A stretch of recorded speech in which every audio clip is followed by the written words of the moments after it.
Bureaucratic management में क्या क्या प्रिंसिपल थे क्लास? ब्यूरोक्रेटिक मैनेजमेंट में क्या क्या प्रिंसिपल थे, जल्दी बताओ। डिवीजन ऑफ वर्क, ठीक है। Hierarchy of authority, hierarchy of authority और advantage of bureaucracy, official record and personal relation,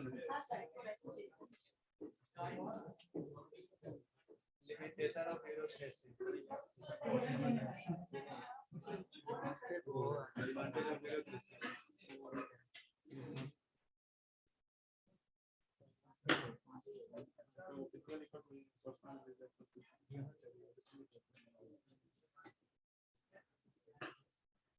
तो बुलाते ही उसको बाहर ही रहना। मैं तो बोल के गया हूं।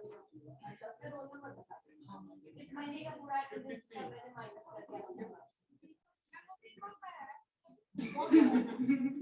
तो नया बात।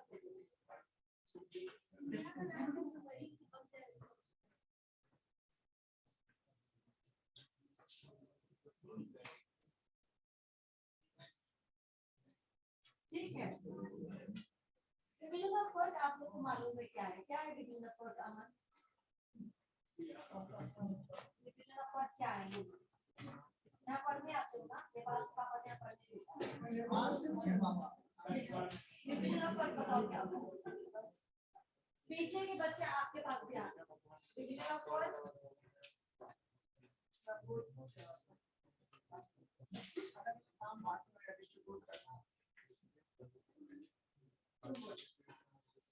डिवीजन ऑफ वर्क तो तीनों ही हमने बताया, 2 बार 3 बार आपको बता चुकी हूँ क्या है। किसी ने पूछ लिया क्या है?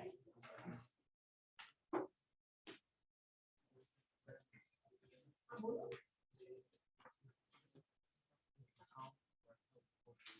एक साथ में काम करना है, ठीक है। और कोई बता सकता है पीछे से डिवीजन ऑफ वर्क क्या है?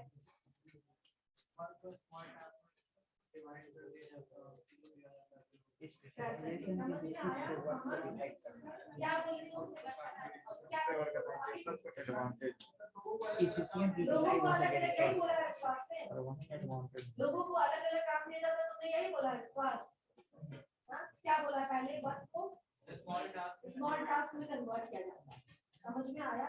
कोई भी काम जब हम करते हैं तो उसको पहले छोटे छोटे काम में टास्क में ब्रेक करते हैं। सबसे पहले तो वर्क को डिवाइड करते हैं, यानी काम को एक्शनेबल फॉर्म में ब्रेक करते हैं जब काम करना आसान है, और उसके बाद उसको एलोकेट करते हो काम जो उस काम को अच्छे से कर सकता है। ऑर्गेनाइजिंग समझ में आया? क्योंकि बिना ऑर्गेनाइज के बिना डिवीजन ऑफ वर्क के आप काम नहीं कर सकते। आप लोगों ने रंगोली बनाया था, सब रंगोली ऐसे बन गया था या रंगोली के बनाने के काम को डिवाइड किया होगा तुम लोगों ने? कौन ड्राइंग करेगा, कौन कलर करेगा, कौन सजाएगा, कौन दूसरा काम करेगा, कौन बाजार से कलर लाएगा, जो भी तुम्हारा रहा होगा। मुझे नहीं पता किस तरीके से आपने डिवाइड किया, पर पहले आपने काम डिवाइड किया और फिर उस काम को असाइन किया कि तुम ये करोगे, तुम ये करोगे, तुम वो करोगे, तभी जाके वो काम हुआ होगा। That is what division of work means. Work को डिवाइड करना सिंपल पार्ट में, एंड देन एक एक एलिमेंट को, एक पार्ट को असाइन करना, ठीक है, कि जो इस काम को अच्छे से कर सकता है। ये तो मैं वापस से आपको प्रिंसिपल ऑफ ब्यूरोक्रेटिक मैनेजमेंट बताने लगी। दूसरा था क्या पॉइंट? जस्ट मैं ये चेक करना चाहती हूँ कि तुम्हें याद है या नहीं है। हायरार्की ऑफ अथॉरिटी, इसका क्या मतलब हुआ? हायरार्की ऑफ अथॉरिटी का क्या मतलब हुआ? Hierarchy of authority, simple. Hierarchy मतलब लेवल्स, अथॉरिटी मींस पावर, ठीक है, to accomplish any task, duty, right.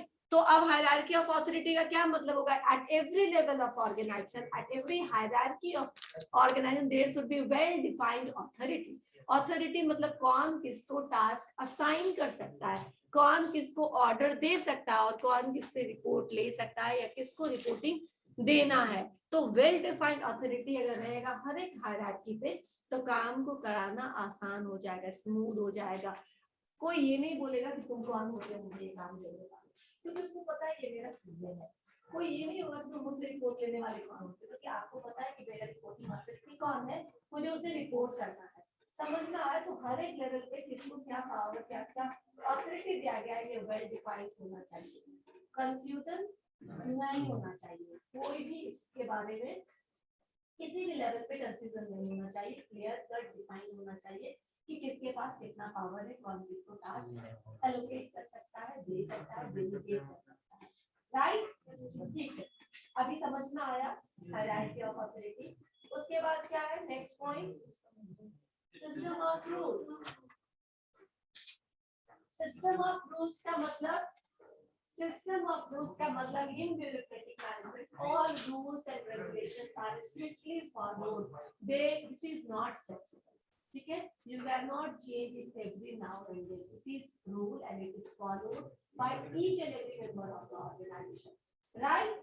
System of rules, वहां एक रूल का एक सिस्टम होता है जिसको कोई भी अपने हिसाब से चेंज नहीं कर सकता है, मॉडिफाई नहीं कर सकता, हर एक आदमी के लिए वही रूल रहेगा और हर एक को वही रूल फॉलो करना है ताकि कॉन्फ्लिक्ट्स नहीं हो, ताकि आप कोऑर्डिनेट कर सके और टास्क को स्मूथली कंप्लीट कर सके, मतलब बिना किसी प्रॉब्लम के, राइट। सिस्टम ऑफ रूल्स समझ में आया, ठीक है। इसके बाद और क्या इसमें इम्पर्सनल रिलेशन था। इम्पर्सनल रिलेशन का मतलब कोई आपका व्यक्तिगत संबंध नहीं है, ठीक है, ऑर्गेनाइजेशन में कोई भी आपका पर्सनल रिलेशन नहीं है, सारे रिलेशनशिप कैसे हैं तो फॉर्मल है, प्रोफेशनल है, कौन किसका सीनियर है, कौन किसका जूनियर है, कौन कलीग्स है, एक लेवल पे काम कर, ये सब वेल डिफाइंड रहेगा। कोई आपका वहां पे इवन वो आपका रिलेटिव है भी, वो आपका पड़ोसी है भी, तो भी आपको उसके अंदर फॉर्मल रिलेशन मेंटेन करना है। समझ में आया। इन पर्सनल रिलेशन का मतलब क्या हुआ, इम्पर्सनल मतलब all relations are formally related to each other, कोई किसी का बेटा बेटी पड़ोसी भतीजा भतीजी नहीं है, क्योंकि ऐसा अगर हम करने लगेंगे तो फेवर कर सकते हैं, डिस्क्रिमिनेशन कर सकते हैं, क्लियर, ठीक। इसके बाद नेक्स्ट है ऑफिशियल रिकॉर्ड। ऑफिशियल रिकॉर्ड का मतलब आप जो काम भी करते हैं यू मेंटेन अ रिकॉर्ड कि मैंने ये किया। CR of the class maintain the CR seat, right, कितने क्लासेस हुए, कितने क्लासेस नहीं हुए, किसने क्या क्लासेस किया का सब आपका मेंशन रहता है। आपका अगर कोई प्रॉब्लम भी है क्लास में तो आप कभी कभी वो भी मेंशन करके देते हैं। रिकॉर्ड है, हर दिन का रिकॉर्ड रख रहे हैं आप अपने क्लास का, और ये चीज आपके मैनेजमेंट के नॉलेज में भी पहुंच रहा है through the CR seat, right. उसी तरह हम लोग अपना माइलस्टोन बना के रखते हैं। क्यों माइलस्टोन बना के रखते हैं, ताकि हमको पता रहे इतने नंबर ऑफ डेज में हमारा सिलेबस कंप्लीट हो जाएगा, हम लोग अपने सिलेबस को कवर कर सकते हैं। तो एक एडवांस में मान कर चलते हैं कि इतने डेज हमें और चाहिए इसको खत्म करने के लिए। समझ में आया। तो डॉक्यूमेंटेशन हो रहा है। इसी तरह हर एक, अब ये डॉक्यूमेंट्स ऐसे डॉक्यूमेंट्स हैं जो अभी आप देख रहे हो, इसके अलावा भी बहुत सारे डॉक्यूमेंटेशन होते हैं। फाइनेंस अकाउंट्स में जाते होंगे तो डॉक्यूमेंटेशन होता होगा, उसके बाद डॉक्यूमेंट सेक्शन में जाते होंगे तो आपके डॉक्यूमेंट्स लिए जाते हैं, राइट। क्यों लिए जाते हैं, ताकि उसको डॉक्यूमेंटेशन करके प्रॉपर आपको सर्टिफिकेट दिया जा सके आपके डिग्री का, और आप सेम समय में कोई दूसरी जगह से कुछ दूसरा नहीं करिए क्योंकि वो वैलिड नहीं होगा, राइट। तो डॉक्यूमेंटेशन होता है, ये ऑफिशियल रिकॉर्ड नहीं हो रहा है क्या, ऑफिशियल रिकॉर्ड कीपिंग होता है, यानी कि रिकॉर्ड मेंटेन कर रहे हैं आप अपने काम का, क्या क्या काम हो रहा है, कैसे कैसे हो रहा है, कब क्या क्या था आपने। ऑफिशियल रिकॉर्ड से आपको क्या फायदा होता है कि आपको फ्यूचर में अगर उस तरह का कोई काम करना तो आप रेफर कर सकते हो कि हमने उस काम को उस समय कैसे किया था, कितने लोगों को असाइन किया था उस टास्क पे, कितना बजट लगा था, कितना रिसोर्सेज लगा था, कितना टाइम लगा था, ये सब आपको अनुमान लग जाएगा। वापस जाके चेक करेंगे आप अपने रिकॉर्ड को, तो राइट, ये ऑफिशियल रिकॉर्ड है। और एक पॉइंट था कुछ ऑफिशियल हो गया क्या, 5 पॉइंट हमने डिस्कस कर लिए। ओके, बुक में एक और होगा, कौन सा, क्या क्या है बताओ। एक होगा क्लास, हाँ, fair wages. Fair wages actually fair wages हम पहले भी देख चुके हैं, रेम्यूनरेशन का। These are the 5 main principles of bureaucratic, ठीक है। एक एडमिनिस्ट्रेटिव क्लास होगा, एडमिनिस्ट्रेटिव क्लास यानी कि ओनर क्लास, ठीक है ना। जैसे आपका ब्यूरोक्रेटिक सिस्टम है आपके कंट्री में भी, तो सारे एडमिनिस्ट्रेटिव ऑफिसर्स ही बेयर करते हैं आप ब्यूरोक्रेटिक एम्प्लॉइज को बोलते हैं, यानी जो गवर्नमेंट के बाद जो रूल्स एंड रेगुलेशंस को इंप्लीमेंट करने में मदद करता है, ठीक है ना। एडमिनिस्ट्रेटिव मतलब क्या, जो रूल्स एंड रेगुलेशन को फॉर्मुलेट और उसको इंप्लीमेंट करते हैं, जो फॉलो करते दे आर नॉट राइट। वो लोग क्या होते हैं, ठीक है, मैनेजर है, या गवर्नमेंट के सर्वेंट है या गवर्नमेंट एम्प्लॉय है, लेकिन they are not holding an administrative position का मतलब होता है या फिर जो लोग कंट्रोलिंग डिमांडिंग राइट। ठीक है, मैंने बोला था आपको नेक्स्ट क्लास में एडवांटेज और डिसएडवांटेज बताऊंगी, इसीलिए मैंने ये पांचों प्रिंसिपल को वापस से, ठीक है। अब एडवांटेज और एक एक पॉइंट उठाते हैं, उसका एडवांटेज भी डिस्कस करते हैं, उसका डिसएडवांटेज भी डिस्कस करते हैं। ठीक है, ध्यान से सुनना तो आपको अभी याद भी आएगा, तब नहीं हुआ सर, हर जगह तो होता है सर, ये हो तो रहा है, अब तो हो जाना चाहिए, यहाँ पे तो हो भी रहा है सर, इनफैक्ट ये ले भी रहा है, छोड़िए, होता तो वहां पे कुछ कर देते हैं तो HDMI से VGA में आ जाता है, तो फिर भी तो नहीं हो रहा ना सर, जबकि ये ले रहा है सर कि देखिए स्क्रीन हो गया उसके हिसाब से, खैर छोड़िए सर, चलो ठीक है कोई बात नहीं। मैं आपको क्या बता रही थी, एडवांटेज, तो सबसे पहले लेते हैं, सबसे पहला पॉइंट क्या था, विश्वास, आगे आ जाओ, आगे आ जाओ, खाली है यहाँ पे जगह, कम हियर। मैं सबसे पहला पॉइंट क्या था, division of work, division of work में मैं इसका पहले एडवांटेज बता देती हूँ और फिर डिसएडवांटेज बताऊंगी और फिर मैं पूछूंगी कि मैंने क्या बताया। डिवीजन ऑफ वर्क का मतलब होता है काम को डिवाइड कर देना, इसका एडवांटेज क्या होगा, इसका एडवांटेज ये होगा कि आपको काम डिवाइड कर दिया हमने और आपको एक पार्ट दे दिया उस काम का, आप वही काम करोगे, जब भी काम आएगा हम आपको वही पार्ट बार बार देंगे। तो स्पेशलाइजेशन का जो बेनिफिट होता है, स्पेशलाइजेशन यानी you are expert, you are specialized in that particular field, right. अब मैं एक एग्जांपल देती हूँ, डॉक्टर्स होते हैं, स्पेशलाइजेशन होता है उनका, कोई कार्डियोलॉजिस्ट होते हैं, कोई कुछ एंथ्रोपोलॉजिस्ट नहीं बोलेंगे उसको, क्या बोलते हैं हड्डी से सभी को,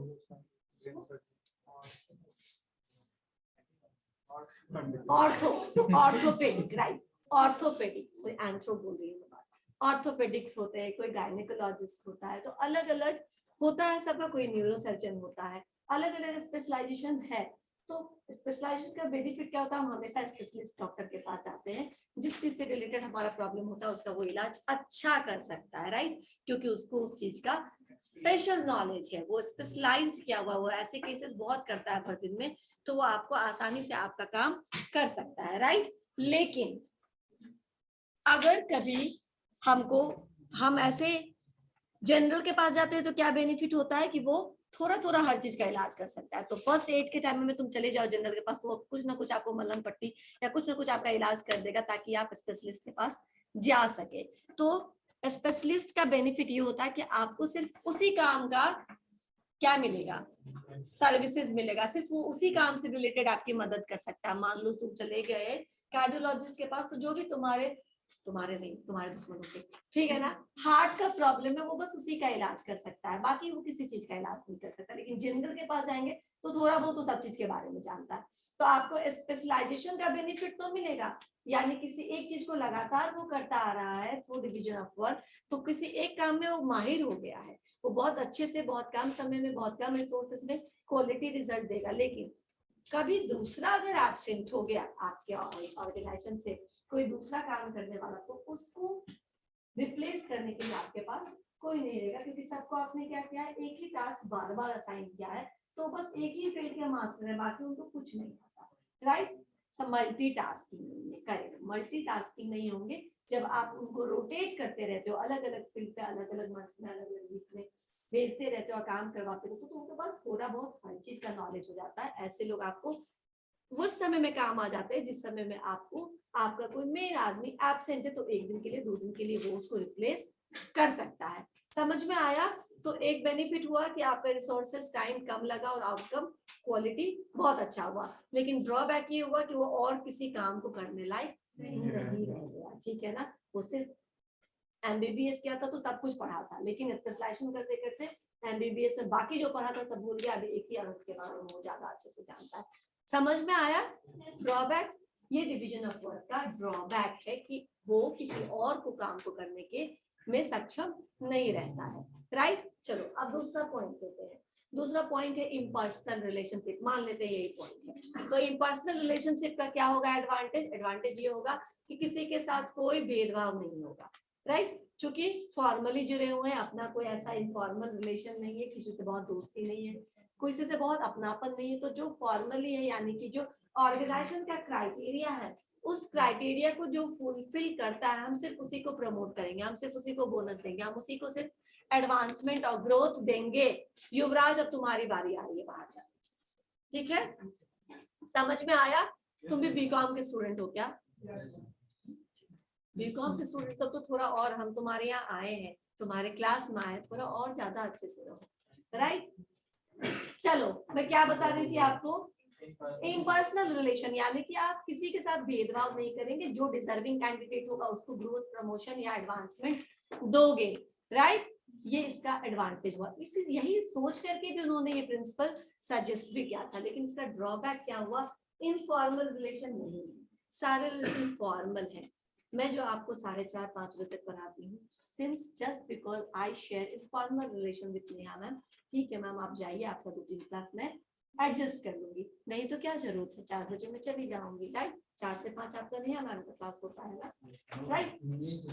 मैं आपकी बात नहीं कर रही, मैं बीबीएम की बात कर रही हूँ, राइट। चलो आपको भी अभी हमने इसमें बैठा है ताकि आप इधर उधर भटके ना, राइट। कुछ पढ़ ही लीजिए, कुछ जान ही लीजिए, लेकिन इधर उधर घूमने मत जाइए। तो अब ये इनफॉर्मल है, तभी तो व्यक्तिगत संबंध ऐसे हो जाते तो आप एडजस्ट करते हो। अगर नहीं होगा तो क्यों करेंगे? क्योंकि ऑफिस में मुझे कोई ऐसा प्रेशर नहीं होगा कि आप 5 बजे तक उठिएगा, 4:30 बजे तक क्लास कर लीजिएगा, क्योंकि मेरा टाइमिंग ठीक है, मैं 4 बजे चली जाऊंगी, राइट। तो फॉर्मली तो मेरा वही टाइम है, लेकिन मैं रुकूंगी क्योंकि इनफॉर्मली, राइट। आप अपने घर में काम करते हैं फॉर्मल वे में, घर ही देख के काम करते हो, भाई 7 घंटा हो गया काम का, मैं नहीं करूंगा। जब आपके घर में ऐसा कोई इवेंट होता है, कोई इतना बड़ा कुछ काम होते रहता है, तो आप दिन रात भूल करके काम करते हो, क्योंकि तुम्हारे घर का काम होता है, क्योंकि तुम उससे इनफॉर्मली जुड़े हुए हो, ठीक है। कोई तुमको तनख्वाह, कोई तुमको पैसा, कोई कुछ नहीं मिलने वाला उसके बदले में, फिर भी तुम काम कर रहे हो क्योंकि तुम्हारे फैमिली की बात है, राइट, है ना। अब इनफॉर्मल समझ में आ रहा है कितना इंपॉर्टेंट है? जो आपके पड़ोसी आकर के आपकी हेल्प करते हैं, because they are informally related with you, right. आप उनको उसके लिए कोई मेहनताना नहीं दोगे, दे भी नहीं सकोगे, है ना, वो उपकार होता है, आप उसको पे बैक नहीं कर सकते, राइट। तो ये सब क्या है? Informal relation. तो इनफॉर्मल रिलेशन ऑर्गेनाइजेशंस में भी बहुत इंपॉर्टेंट होता है। कई बार यही इंपॉर्टेंट इतना हो जाता है कि आपका जो मेन गोल है वो इनफॉर्मली ज्यादा अच्छे से अकम्प्लिश हो सकता है। फॉर्मली तो सब घड़ी देख के काम करेंगे, टाइम से जाएंगे, टाइम से आएंगे, हो सकता है काम बचा रह जाए, लेकिन दे डोंट केयर, राइट। तो ये जो एडवांटेज है इनफॉर्मल ग्रुप तैयार करने का, इनफॉर्मल रिलेशनशिप को डेवलप करने का, वो सब क्या हो जाएगा? उससे आप वंचित रह जाएंगे। ऐसे ऑर्गेनाइजेशन में उसका बेनिफिट नहीं मिलता है, जो कहीं ना कहीं बहुत अधिक इंपॉर्टेंट होता है। जब हम लोग अगला पहले पढ़ेंगे न्यू क्लासिकल थ्योरी, वहां पे हम लोग पढ़ेंगे कि न्यू क्लासिकल थ्योरी में आपको पता चलेगा कि फॉर्मल ऑर्गेनाइजेशन और फॉर्मल सेटअप से ज्यादा इंपॉर्टेंट होता है इनफॉर्मल सेटअप किसी भी ऑर्गेनाइजेशन में उसको गोल को अकम्प्लिश करने में, राइट। क्योंकि आपके वो अपने बनाए हुए संबंध के द्वारा आप उसको आगे बढ़ते, आपका किसी से अच्छा दोस्ती है, आपकी किसी से अच्छा आपका रिलेशन है, आप वो सब कुछ बोल सकते हो। क्या है फॉर्मल रिलेशन में? बहुत सारी मन में बातें रहेगी, लेकिन बोलोगे नहीं, पता नहीं पनिशमेंट मिल जाए, ठीक है ना, पता नहीं कुछ बुरा लग जाए। लेकिन इनफॉर्मली अच्छी बातें बोलते, बुरी बातें, सारा स्ट्रेस क्या होता है, हम अपना निकाल देते हैं, यहाँ का स्ट्रेस यहीं खत्म हो जाता है, ठीक है। हमको कोई डर नहीं रहता कि हमको कोई इवेलुएट करेगा या पेनलाइज करेगा या अवॉर्ड देगा, इसलिए कोई ऐसा डर नहीं होता ना, तो हम फ्री होकर बातें करते हैं। समझ में आया? ये चीज ब्यूरोक्रेटिक सिस्टम में नहीं हो पाता है। क्लियर? इम्पर्सनल रिलेशन मैंने बताया, इसका डिसएडवांटेज बताया कि जो इनफॉर्मल ग्रुप का फायदा होना चाहिए वो नहीं पहुंच पाता है, राइट। ओके, एडवांटेज याद है या डिसएडवांटेज सुनते सुनते एडवांटेज भूल गए? क्या था एडवांटेज इनपर्सनल रिलेशन का? भेदभाव नहीं होगा किसी भी तरह का, या फिर जो डिजर्विंग पर्सन है प्रमोशन मिलेगा। डिस्क्रिमिनेट नहीं करते हो डिजर्विंग कैंडिडेट को, क्योंकि किसी से आपका कोई अपना संबंध नहीं है, राइट। ये इसका एडवांटेज था। चलो अब चलते हैं जो थर्ड पे, सिस्टम ऑफ रूल्स, ठीक है ना। सिस्टम ऑफ रूल्स मतलब रूल्स को देखो भाई, दुनिया इधर का उधर हो जाए लेकिन हम नियम फॉलो करना नहीं भूलेंगे। इसको हम लकीर का फकीर भी बोलते हैं, लकीर का फकीर मतलब समझ रहे हैं ना क्या होता है? क्या होता है? हमको ये चीज समझा दिया गया, बचपन से ये समझा दिया गया, अब चाहे जो होगा डीमोनेटाइजेशन, ठीक है ना। अब धीरे धीरे कैशलेस इकोनॉमी से, कैश इकोनॉमी से हम लोग कैशलेस इकोनॉमी की तरफ शिफ्ट हो रहे हैं। बट बहुत सारे कंपनी थे बोले नहीं नहीं, हम तो रोज रोज अपने मजदूर को दिहाड़ी देंगे, ठीक है, हमारा तो डेली बेसिस वेजेस के ऊपर काम हो रहा है, हम कैसे छोड़ेंगे, जाइए आप घर में, है ना। समझ में आ रहा है? रूल्स इतना इंपॉर्टेंट नहीं होता। रूल्स क्यों बनाते हैं हम? ताकि जो हमारा एजेंडा है, ताकि जो हमारा गोल है वो हम फुलफिल कर सके। अगर ऐसे रूल्स बन गए कि अब तुम्हारा सर्वाइवल मुश्किल हो रहा है, तो तुम रूल्स को चेंज करोगे या रूल्स को फॉलो करते रहोगे, चाहे जो भी हो। क्या बोलते हैं, इसी को बोलते हैं लकीर का फकीर होना, ठीक है ना। देखो हम लोगों ने कितना चीज बदल दिया, टाइम आया, सिचुएशन चेंज हुआ, बहुत कुछ बदल। डीमोनेटाइजेशन टाइम में धीरे धीरे बहुत विरोध था, लेकिन धीरे धीरे सब लोग आ गए ना, भीम पे, यूपीआई पे और बहुत सारे ऑनलाइन ट्रांजेक्शंस पे। पैंडेमिक आया तो हम लोग आ गए ना, पैंडेमिक आने के बाद ऑफलाइन ऑनलाइन मोड पे आपका एजुकेशन रुका नहीं, चल रहा है ना कहीं से भी, राइट? ठीक है, तो ये क्या है, ये अपने आप को चेंज करना है। लेकिन रूल, सिस्टम ऑफ रूल्स यानी ब्यूरोक्रेटिक मैनेजमेंट होता है, रूल्स के साथ कोई समझौता मत करना, क्योंकि जब तक रूल्स आप देखोगे तभी तक आपका काम सही होगा। एक बार रूल्स दाएं बाएं हुआ, आप क्या करोगे, आपका प्रॉब्लम हो जाएगा, ठीक है, आप काम को पूरा नहीं कर पाओगे। Rules are always formulated, always created और made to follow to accomplish your goal. लेकिन ऐसे रूल्स भी कई बार बन जाते हैं जो आपको गोल को अचीव ही नहीं होने देता है, ठीक है। तो इस समय एडवांटेज तो ये है कि एक तरह का रूल रहेगा तो कॉन्फ्लिक्ट नहीं होगा, एक बार आपने नोटिफाई कर दिया वो सबको मालूम होगा और लोग उसी तरह से काम करेंगे, ठीक है। लेकिन अगर ऐसा रूल्स बन जाए जो आपको काम नहीं करने देगा, अब ऐसा रूल्स बोलोगे कैसे बनता है, मैं आपको 2-3 एग्जांपल देती हूँ, आपको समझ में आ जाएगा। हॉस्पिटल में जाते हो ना, मान लो बहुत खराब एक्सीडेंट का केस है कोई और आपको इमरजेंसी में चाहिए, तुरंत चाहिए आपको ट्रीटमेंट, डॉक्टर बोलते हैं पहले इसके जो पेरेंट है या इसको जो गार्जियन वो साइन करेगा तभी हम ऑपरेट करेंगे। अब उसकी जान बचाना डॉक्टर्स के लिए पहला काम है, लेकिन वो तब तक नहीं होगा जब तक उसके पेरेंट्स नहीं आ जाते या उसका गार्जियन नहीं आ जाता। हर समय जरूरी है उसके पेरेंट्स आसपास नहीं, अभी उसके पेरेंट्स नेपाल में, वो बोला था उसके कहाँ पे है, तालिबान में है, कहीं पे भी वो नहीं आ सकते। ओके ठीक है, वो पीटीएम के लिए नहीं आ सकते हैं, पीटीएम के लिए फिर भी उनको एडवांस में नोटिस कर दिया जाएगा, लेकिन एक्सीडेंट का किसी को एडवांस में नोटिस होता है? अब ये नियम अच्छा है बुरा है, आपको काम तो नहीं करने दे रहा ना, नियम को सोच समझ के बनाया गया होगा। ये सोच के बनाया गया है कि मान लो वो ऑपरेशन के दौरान कुछ घटा अपरिहार्य हो जाता है तो डॉक्टर्स पे आप ब्लेम ना करें, राइट, ये सोच के बनाया गया। लेकिन वो नियम कितना ज्यादा प्रॉब्लमेटिक है कि इसमें बहुत सारे लोग का जान चला जाता है जस्ट क्योंकि समय पे आपने इलाज नहीं शुरू किया, क्योंकि वो नियम पूरा नहीं हुआ। समझ में आया?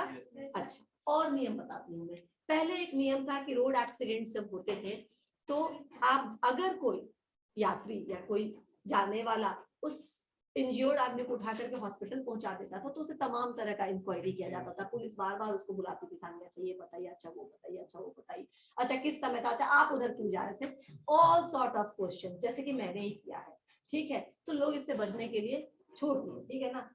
एक्सीडेंट हो जाता था, हो सकता तो वो इंजर्ड आदमी का टाइम पे पहुंच जाता हॉस्पिटल तो बचाया जा सकता था, लेकिन किसी ने पहुंचाया नहीं, क्योंकि वो एक नियम है ना जो रोक रहा है, राइट। पेरेंट्स भी बोलते चल चलो सीधा चलो, उधर देखने का जरूरत नहीं है, राइट, क्यों, क्योंकि तुम फंस जाओगे चांसेस आ गए, राइट, तो चले जाते। नियम को बदल दिया गया, आप जाइए पहुंचाइए, आपसे कोई सवाल नहीं किए जाएंगे, तो रूल्स बदलने चाहिए, बट यहाँ रूल्स रिजिड होते हैं, ठीक है ना। ब्यूरोक्रेटिक अप्रोच ऑफ मैनेजमेंट में बहुत रिजिड रूल्स होते हैं, नियम कानून आप बदल नहीं सकते, जो बना होगा वही आपको फॉलो करना पड़ेगा।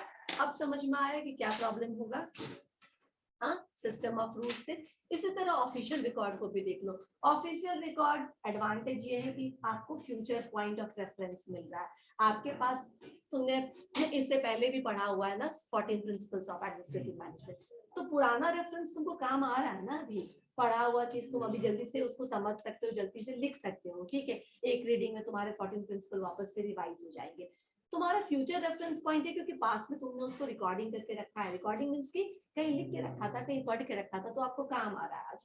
ऑफिस में भी हो सकता है ऐसा ही 3-4 प्रोजेक्ट हो जो एक जैसा है, जो आपको बाद में काम करना है। एक बार आपने अपना डेटा बना लिया है, रिकॉर्ड कीपिंग कर लिया, तो आप फ्यूचर में उसको देख करके अंदाजा लगा लोगे कि हमको कितना समय लगेगा, कितना रिसोर्सेस लगेगा, राइट। एक तो ये इसलिए इंपॉर्टेंट है। दूसरा, ऑनलाइन स्टूडेंट्स आप लोगों को सुनाई दे रहा है ना, मैं यही हूँ? Yes, ma'am. ठीक है, थोड़ा इधर खड़े होकर पढ़ा रहे ताकि पीछे वाले बच्चे को भी मैं देख सकूं। नाउ उसके बाद में दूसरा पॉइंट, दूसरा इसका एडवांटेज ही बता रही हूँ मैं। ऑफिशियल रिकॉर्ड का दूसरा एडवांटेज ये है कि आपको कोई भी ऑफिशियल संपत्ति आपको दी जाती है, ठीक है ना, गाड़ी दिया जाता है या पैसा दिया जाता है या आपको पेट्रोल का खर्चा दिया जाता है या किसी भी तरीके का दिया जाता है। अगर आपके पास एक डॉक्यूमेंटेशन, मान लो ऑफिस ने तुमको 5,000 रुपया दिया या 5 लाख रुपया दिया और बोला इस प्रोजेक्ट पे काम करो, घटेगा तो फिर मैं दूंगा। सारा काम होने के बाद हिसाब किताब होगा, ठीक है ना, क्या बचा या क्या ज्यादा लगा, फिर आप और ज्यादा क्लेम कर सकते हो। आपको क्लेम करने के लिए आपने जो भी खर्चा किया उसका पूरा डिटेल चाहिए। अगर वो डिटेल आप नहीं दे पाएंगे तो ऑफिस उल्टा आप पे चढ़ा देगी कि आपने अपने लिए खर्चा किया, दीजिए वो पैसा हमको वापस, राइट। तो आप अपने आप को डिफेंड करते हो रिकॉर्ड बना करके, ठीक है ना, कि हमने यहाँ खर्चा किया, हमारे पास रिकॉर्ड है। समझ में आया? कोई दाएं बाएं नहीं हुआ। इस तरह से आप खुद को डिफेंड भी कर सकते हो। ये तो प्लस पॉइंट्स हो गए। माइनस पॉइंट्स क्या होंगे? Minus point, time, too much documentation, too much paperwork will divert your attention, shift your attention from goal, right? आपको वहां से वो शिफ्ट कर देता है आपका अटेंशन, गोल आप भूल जाते हैं, आपको सिर्फ याद रह जाता है पेपर वर्क, ये पेपर वर्क करना है, ये पेपर वर्क करना है। वो इतना इंपॉर्टेंट हो जाता है कि गोल भी है, जो पर्पस भी है वो पर्पस सेकेंडरी हो जाता है। तो कभी भी रूल्स अगर आपके पर्पस के बीच में आने लगे तो वो रूल्स कभी भी काम के रूल्स नहीं हो सकते हैं।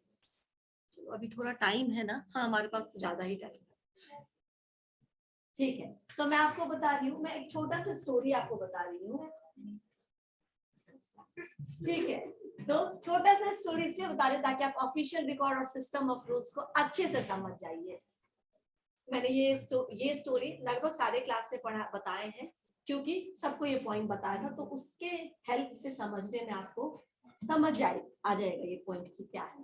सी, मैं ये भी बोलती हूँ सारे क्लास में कि 1-2 एपिसोड ऑफिस का देख लेना, तुम्हें पता चल जाएगा। ऑफिस मसद्दी लाल ने पंकज कपूर का वेब सीरीज नहीं, बहुत पुराने जमाने की, जब वेब सीरीज नहीं आया करता था उस जमाने का, इसलिए दूरदर्शन पे हम लोग देखते थे इसको। ये बहुत अच्छी सीरियल है और बहुत ह्यूमर वाला है, ठीक है ना, आपको मजा आएगा देख करके, मतलब आपको सच में मजा। और एक से एक कलाकार, ठीक है ना, संजय मिश्रा है, पंकज कपूर है।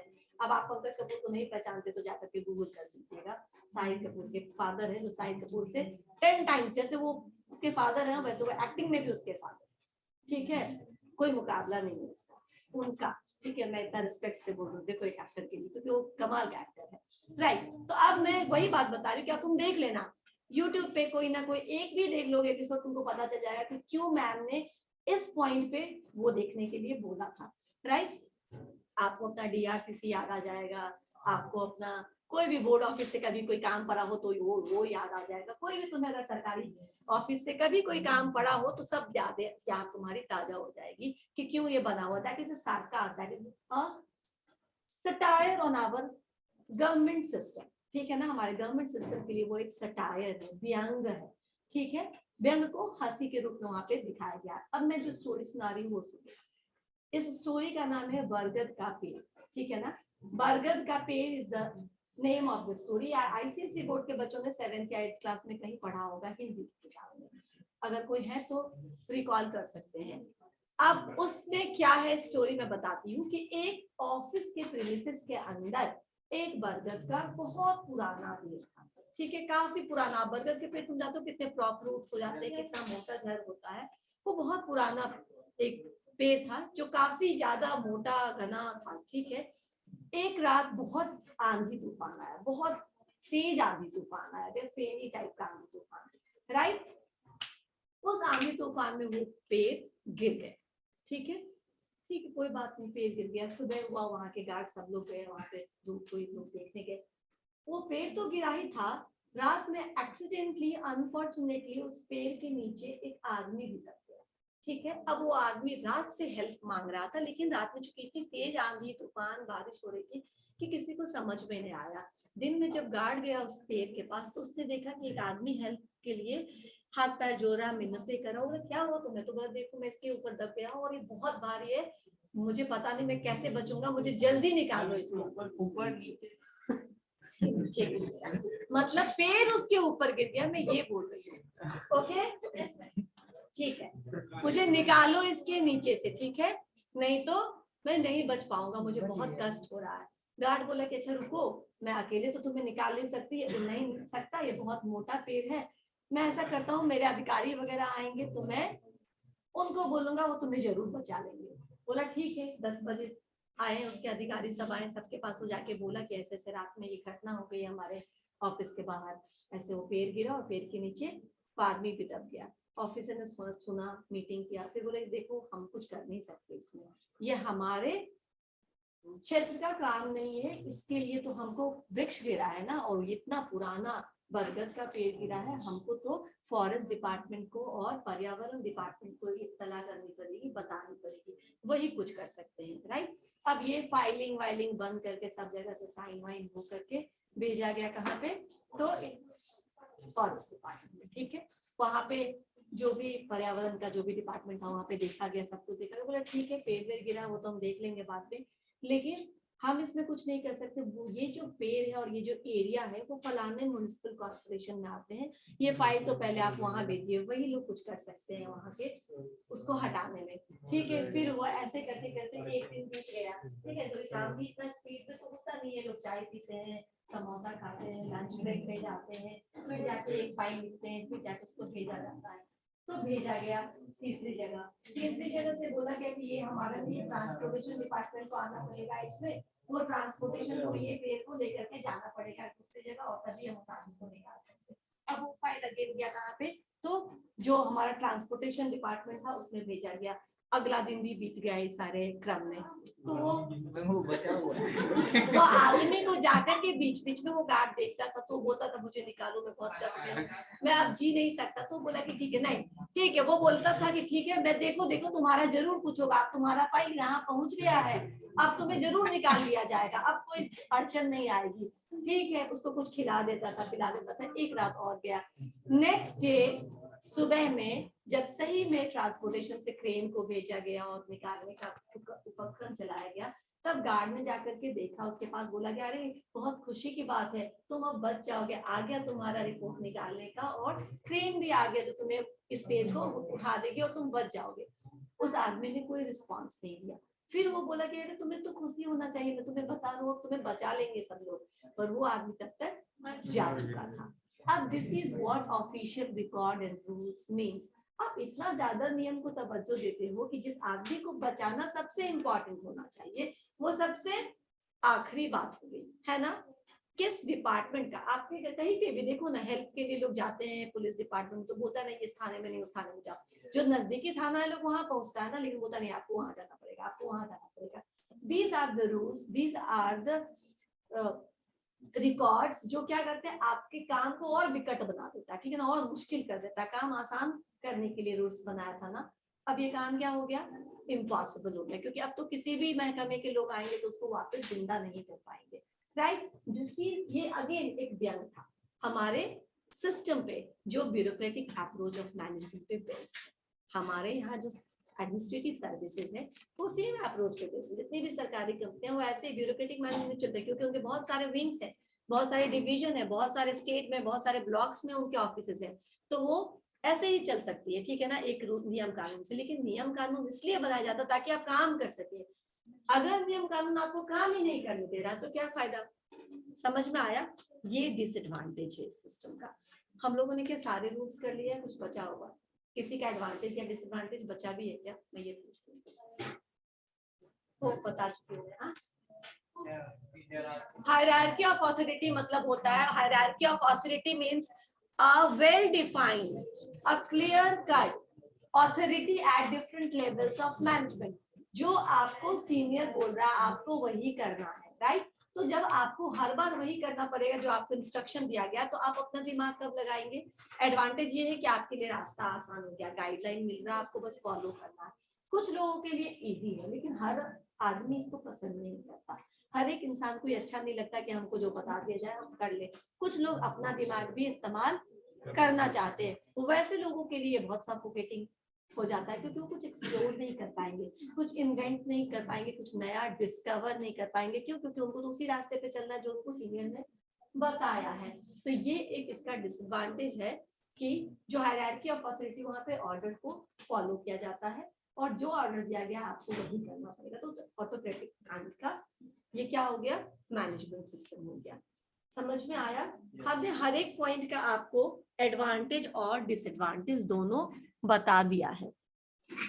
अब ये भी तुम लोग पढ़ोगे और फिर बोलोगे कि भूल गए मैम। ठीक है, भूलो मत, division पढ़ो of भी मत, work. इसको समझ लो। राइट, समझना बहुत ज्यादा जरूरी है, क्योंकि आप सब मैम अच्छा ठीक है, डिवीजन अभी ऑफ मैंने वर्क जो ये रह बताया, yes yes, ma'am division of work रह गया। डिवीजन ऑफ वर्क मैंने शुरू में ही बोल दिया था कि स्पेशलाइजेशन का बेनिफिट होता है। जब बार बार आप वर्क को डिवाइड करके किसी एक को काम करने देते हो, एक ही तरह का काम, तो वो क्या हो जाता है, वो उस एक काम का तो एक्सपर्ट हो जाता है, ठीक है, स्पेशलाइज हो जाता है उसमें, लेकिन बाकी काम वो नहीं कर सकता। मैंने डॉक्टर्स का एग्जांपल दिया था ना कि स्पेशलाइजेशन से वो ऑर्थोपेडिक्स है या फिर वो गायनेकोलॉजिस्ट है, वो चाइल्ड स्पेशलिस्ट है, तो किसी एक चीज में अच्छा करता है, बाकी चीजों से वो दूर हो जाता है। जब वो सब थोड़ा बहुत करता रहता है तो क्या होता है, थोड़ी बहुत की जानकारी सबके होते, तो you having a benefit of specialized जो आपको सर्विसेज मिलेगा वो तो अच्छा है, लेकिन वो किसी और को रिप्लेस नहीं कर पाएगा, क्योंकि वो किसी और काम के लायक नहीं रहता है, आपने उससे कभी कोई दूसरा काम करवाया ही नहीं। तो ये एक इसका डिसएडवांटेज है। क्लियर? क्लियर हुआ? Yes ma'am. ओके, ठीक है, मैं पहले अटेंडेंस बना लेती हूँ, फिर आपको आगे जो भी बताना होगा बता। एक